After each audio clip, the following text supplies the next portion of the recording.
guys, good evening. Meron pa akong bagong pasyente. Kararating lang, hindi ko alam, bagong-bago.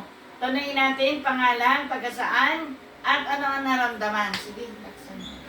Ako po si Gina, hubayan po, taga Bulacan po, sa Pandi, Bulacan po. Ako po yung nagpunta dito para magpa-therapy po.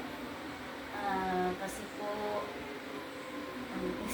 Kanina, ano ang naramdaman? masakit po buong katawan ko, pati ulo ko. Parang nalalamig. Opo, nanlalamig po yung buong katawan ko, pinagpapawisan po ako ng malamig. Pinagpapawisan ng malamig, hindi alam kung anong gagawin. Opo. Pati ulo, masakit. Opo. Pero wala nang lagnat. Sabi mo, walang lagnat. Wala pong lagnat yung nararamdaman eh. Kaya pinagpapawisan ako, nilalamig yung buong katawan ko.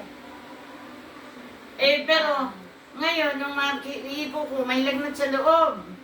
Dahil ito, mainit. Oh, di ba? Opo. So, ngayon, tinerapi natin. Ano ang naramdaman after ng therapy? Magana po pakiramdam ko ngayon. Talaga? Opo, salamat po sa ginawa niyo kong therapy.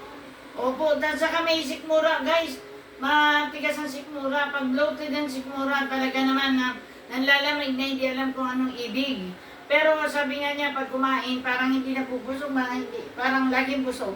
Opo, laging busog. Kunti lang ako kumain kasi parang lagi akong busog. O yun, kasi may sikmura. Pag may, stomach pain, ganun talaga yun.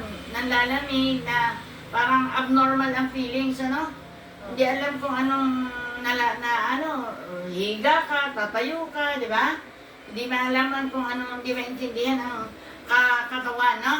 Pero ngayon, sa awa ng Panginoon, sa ating panalangin, Ayos ka po. Yay! Nakangiti na eh. Kanina nung dumating, parang napasa niya ang daigdig eh. No? Mahirap kasi pag may nararamdaman ka. Talaga. Pero ngayon, nakangiti na siya. No? Tayo manalangin, pag-pray natin siya. Sa ngalan naman ng Espiritu Santo, amin. Dakilang Diyos, pagpanang mayor, sa dahil kami nagpupuri at papasalamat o Diyos, pagpalain mo si Georgina, dalangin pa namin, lagi mong ingatan siya, gabayan patnubayan, at bigyan ng iba yung kalakasang kalusugan. Isil mo ng blood of Jesus ang kanyang buhay from head to foot, at nagtitiwala pa kami, uwi siya malakas, malusog, magaling. Kanina nakangiwi, ngayon nakangiti na, sapagkat ikaw ang Diyos na nagbigay sa kanya ng kalinga, ng yakap at nagpagaling. Kaya Lord, patuloy mo siya samahan sa lahat ng kanyang ginagawa. Patuloy mo ingatan, pagpalangin at ilagay sa puso ang pananampalataya.